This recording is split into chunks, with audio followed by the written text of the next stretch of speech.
Hello and welcome, this is Cheryl. Thank you so much for joining me today.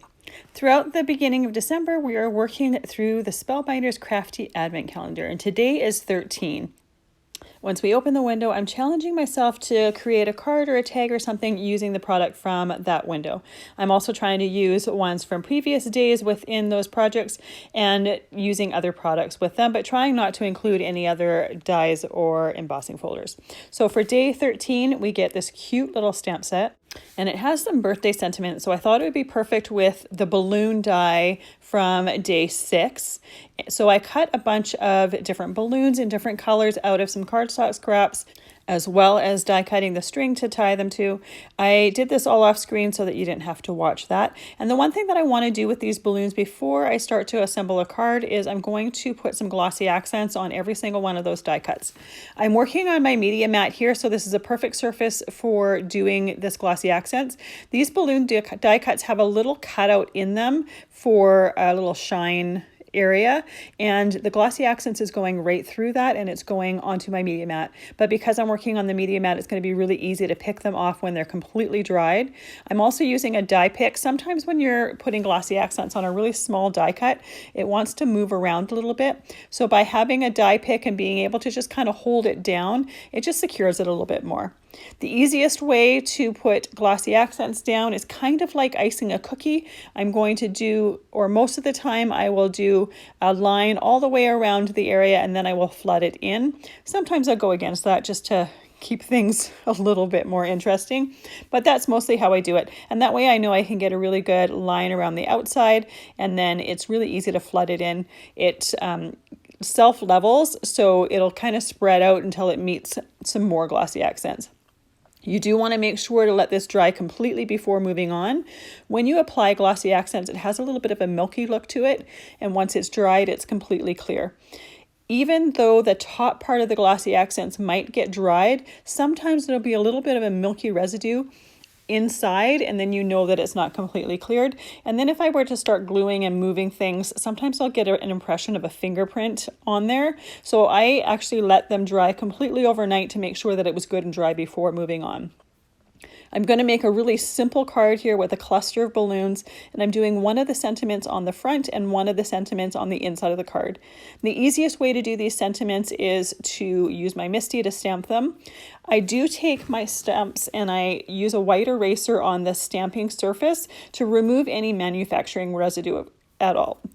This is something that I do every single time I get a brand new stamp set. I don't test it out to see if it needs it. I do it all the time. And when I use one stamp from a set, I do the entire set, so that I know that if I've ever used one of the stamps from that set, I know I did it to the entire set. And by using my Misti here, I can stamp it a second time if I need to.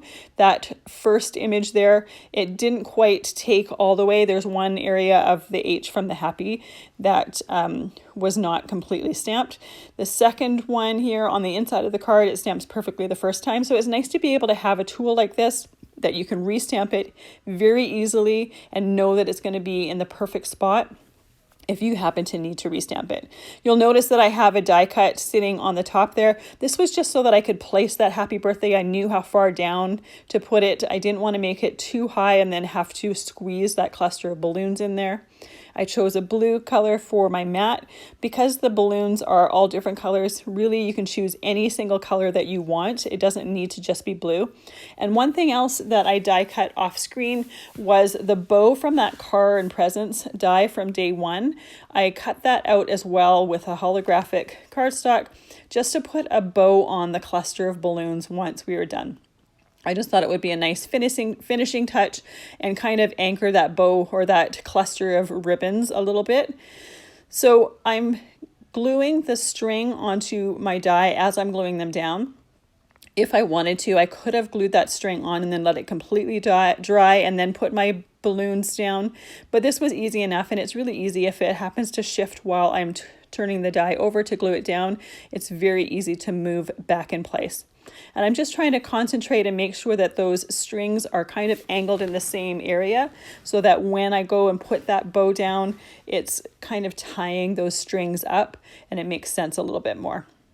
I'm trying to make sure that I don't have the same color or same color tone of balloon next to each other, just so that it looks a little bit more spread around. So I have a couple pink colors here, and I have a couple that are blue and a couple that are green, and I'm trying to make sure that they are not beside each other as much as possible, just to kind of break it up a little bit. This is a great use for those cardstock scraps because these dies, these balloon dies, are like maybe 3/4 of an inch around, so they don't take up a whole lot of cardstock, but it's just a fun way to use it up, and really any celebration can use a balloon die. So it's just a nice way to use them and to create an interesting look.